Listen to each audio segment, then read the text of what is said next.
Johnny Dollar. Betty Lewis. Huh? Oh, hi, honey. Marry me? Well, what's that? I said, will you marry me? Oh, just round up a preacher and I'll meet you at the church. Serious, Johnny? Oh, I wish you were, you rascal. Well, with you, Betty, I sometimes wish I could. No, wait a minute. Catch me still half asleep this way. Betty, what did I say? You do it up at the crack of dawn. What are you talking about? It's almost 8 o'clock. Exactly what I said, the crack of dawn. You're just spoiled, Johnny, and... Well, I don't know whether to forgive you this time or not. Uh-oh. Now what have I done? My housewarming party.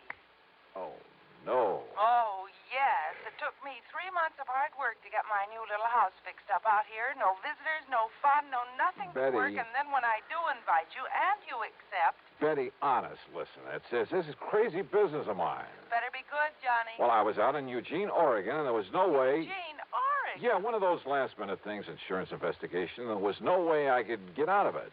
Honest? Honest. I only got back late last night. But I'll make it up to you. I swear I will. Well... let's see. Today is, What? Betty. Hello, Betty. What's the matter, Johnny? You're asking me, those gunshots. And if I suddenly groaned and dropped the telephone, would you come running out here? Are you kidding it? What? Only I cannot tell a lie. That was just some hot rod kid with a cut-down convertible. Oh, Backfire, huh? Yes. Every morning at exactly 8 o'clock. You could set your watch by it. Are you sure that's all it was? Well, if you don't believe it, why don't you come over here and see for yourself? Tomorrow, maybe? At 8 o'clock in the morning? Sure. And, honey, I'll cook you the greatest breakfast you ever had. Yeah, but... Maybe even convince you that married life isn't such a bad idea after all. On the strength of a platter of ham and eggs? Tomorrow. Johnny. Hey, look, why don't we go somewhere tonight? I'll take you out to dinner and... No. If you're really sorry about missing the party, if you really do want to see me... Well, sure I do. All right, then. Tomorrow morning for breakfast. Betty. Bye, honey. So, why not?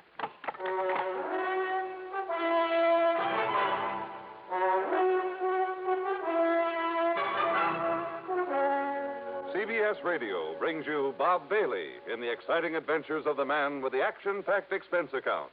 America's fabulous freelance insurance investigator. Yours truly, Johnny Dollar.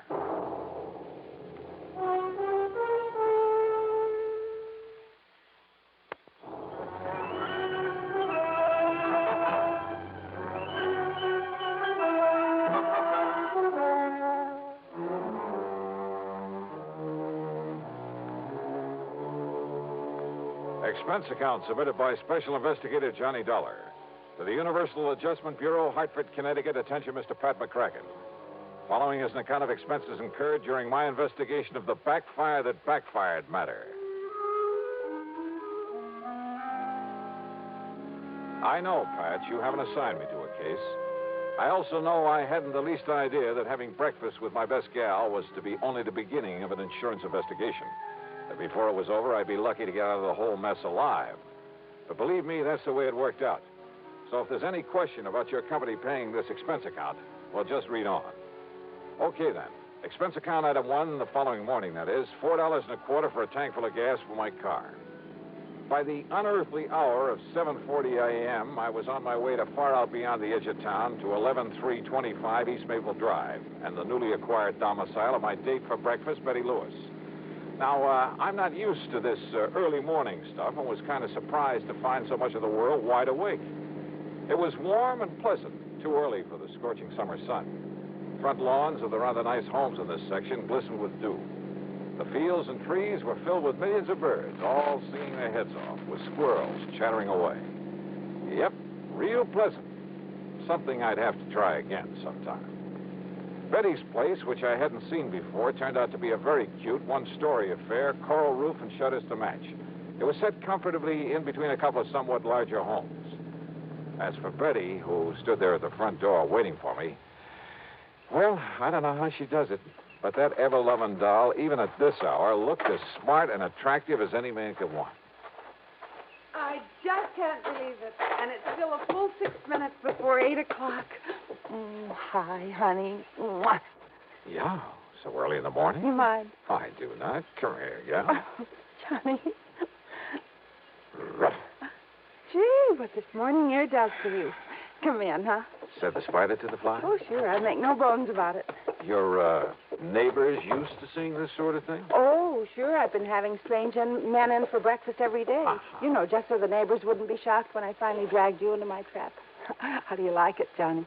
Oh, yeah. Hey, looks real nice, Betty. Of course, if I had some nice guy to share it with. If you had any sense, you'd marry me, you know. Yeah. And if I had any sense, I'd get out of this crazy business of mine. Then maybe I could settle down to something like a normal life. 9 to 5 in some air-conditioned office, a nice home to come home to, maybe raise a family. Johnny, you know darn well you'd never be happy with that kind of a routine, humdrum existence. Oh, no? You know it as well as I do. And I guess a gal could get pretty miserable wondering where you are, if you're getting slugged or shot at, maybe dead somewhere. But we do have fun together. And I'm all for it. That is, when you're not standing me up for some glamorous redhead on an excuse you're working an insurance case. Betty, so help me. On a stack of Bibles. Oh, sure. But come on, or your eggs will be overcooked. Now, you sit right there when you can look out the window and drink your juice. Yes, ma'am. You really like my country estate? Yeah. Hey, who lives in that big house across the road? Oh, Mr. Barton J. Robinson. Used to be an attorney. Robinson, sure. He's the one who prosecuted that big insurance fraud a few years ago for one of the companies I served. See him there eating his breakfast? Bachelor, isn't he? Yes, he lives all alone. I think I'd better warn him to stay away from you, that you're my property. He's the most punctual man I've ever seen. If he isn't there when I'm eating my breakfast, I know I've overslept. Here, now. And if you want some toast... Got it. Hey, Betty, I've been thinking. Yes? Well, maybe it's just my crazy criminal mind, but... Thinking about what, Jimmy? About that. Holy smoke. No, I've got so used to it morning after morning. Two of them. No, crazy kids. You know who they are? Oh, somebody had the police come out here a couple of mornings, but of course they didn't show up then. And I guess everybody else has just got used to them the way I have. Now, let's eat. Funny, though. What? A crazy backfire. Once they get past here, they stop it. Well, don't worry about it. But I should have. I should have worried plenty about it. Perhaps if I'd been a mystery writer instead of insurance investigator who's used to solving mysteries after they've happened, well, I would have had sense enough to act right then, immediately. Or maybe... Yeah. Maybe there was still time.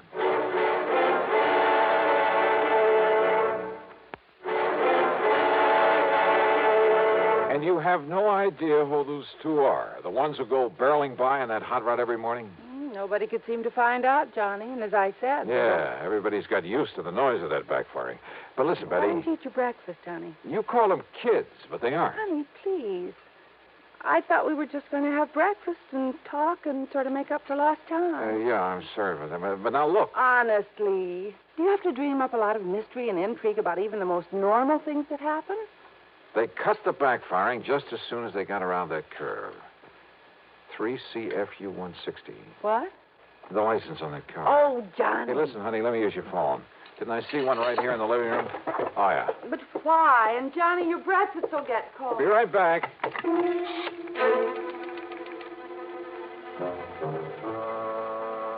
My phone call was to Jerry Wilson, who worked in the Department of Motor Vehicles.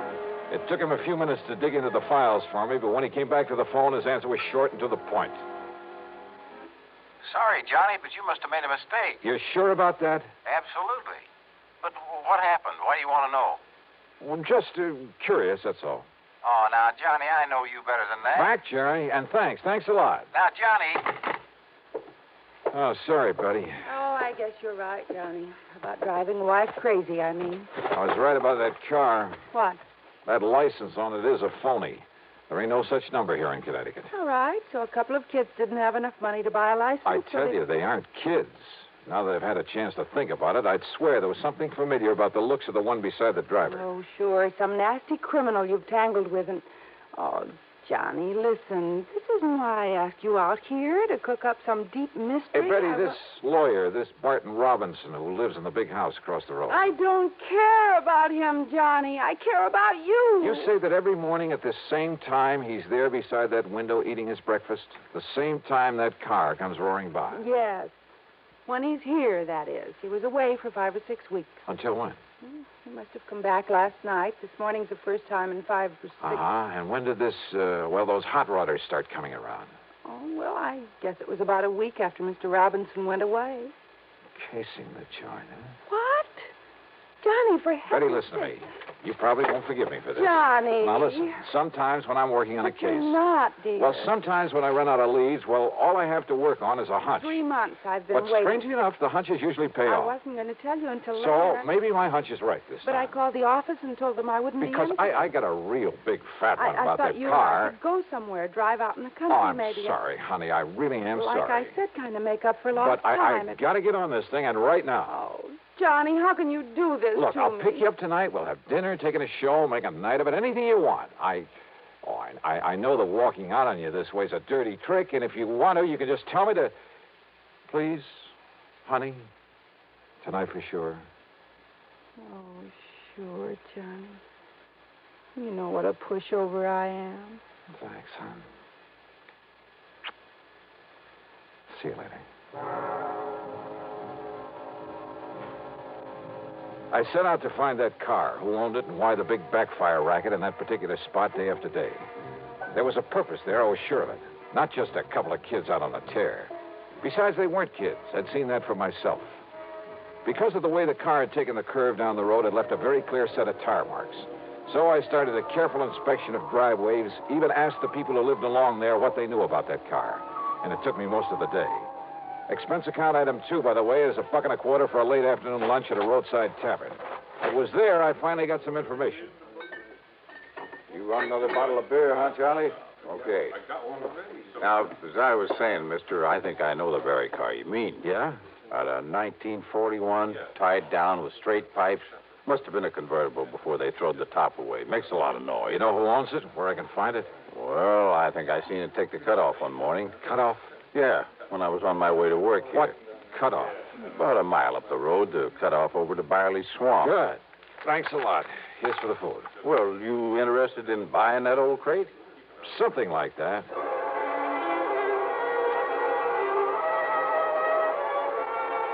The cutoff to Byerly Swamp wasn't much more than a pair of wagon tracks through the woods. But the tire marks I was looking for stuck out like a sore thumb. And they finally led off to an old shack half hidden by a heavy thicket. Behind it, sure enough, was the car I'd been looking for. The windows of the shack were boarded up. No sign of life about it. Slowly and carefully, I circled the place. Then I walked over to the door, turned the knob, opened it. And you know something? I'd been awfully wrong about there being nobody around. Okay, mister. Oh, no, you Kill him, kill him! You asked for it. Clip him, Ringer, clip him! Yeah. Oh.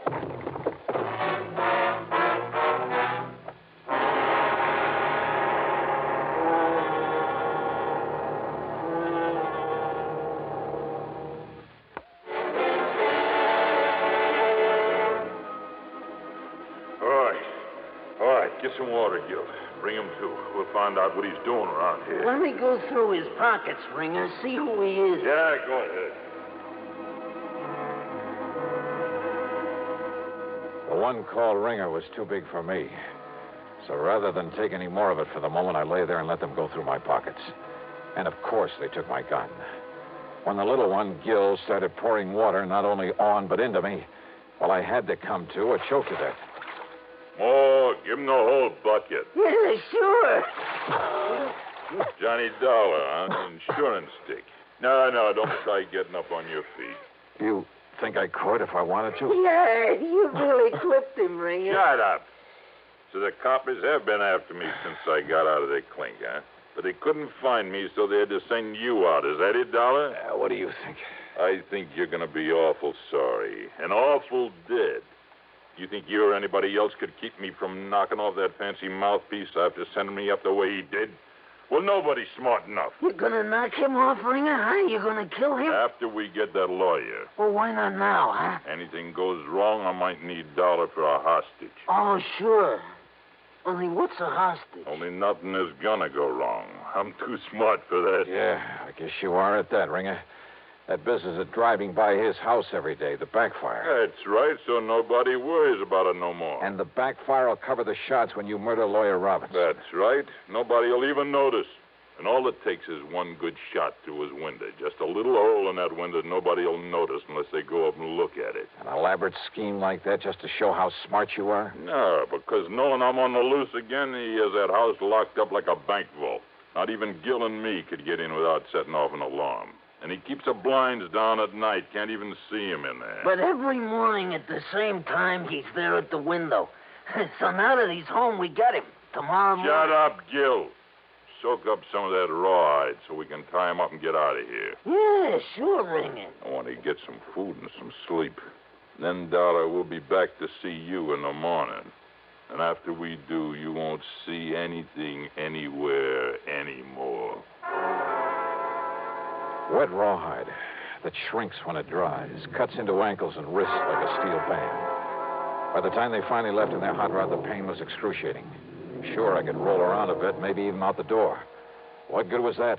There was nobody ever came around this neck of the woods. So I lay there straining against the bonds, hoping they wouldn't cut off the circulation completely as the rawhide slowly, inexorably...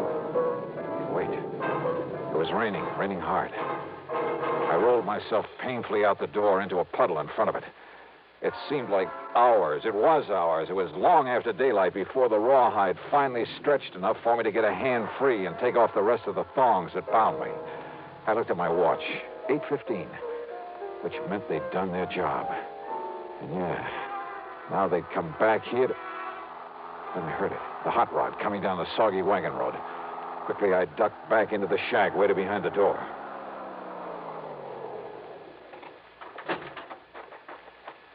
So he wasn't there.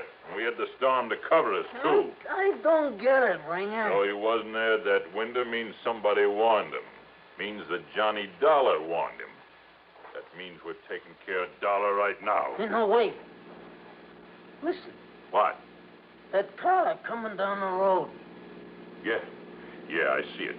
It's a girl that lives across the street from that mouthpiece. What's she doing out here? I don't know. If she pulls in here, we start shooting first and find out afterwards. Hey, she is. Here she comes. Look out! Shoot! Let her have it! Yeah! Oh, no, you don't, baby. Dollar, I'll kill you. I'll blast you. Oh, no! No! Betty.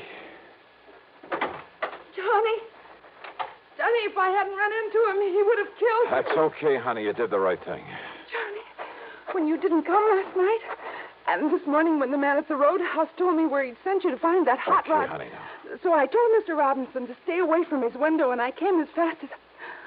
Oh, are you all right, honey? Are you all right? Yeah, sure. A little wet and tired. Johnny, I was so worried.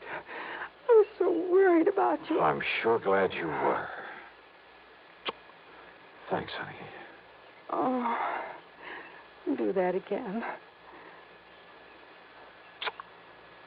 That's the sweetest kiss. Run over me. Try to kill Oh, me. shut up, Ringer. You think I'm gonna... Yeah. Oh. Can't you see I'm busy? Yes. More, Johnny.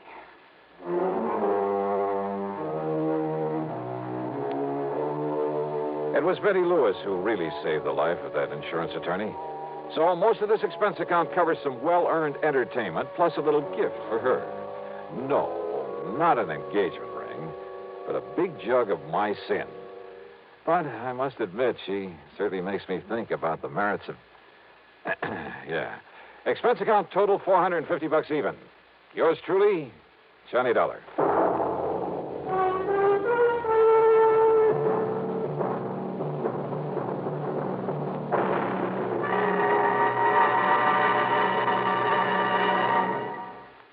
Now, here is our star to tell you about next week's story. Next week, the funniest combination of names I ever saw. And, brother, what trouble they cause.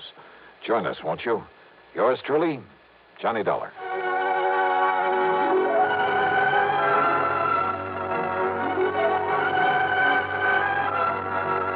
truly, Johnny Dollar, starring Bob Bailey, originates in Hollywood and is written, produced, and directed by Jack Johnstone.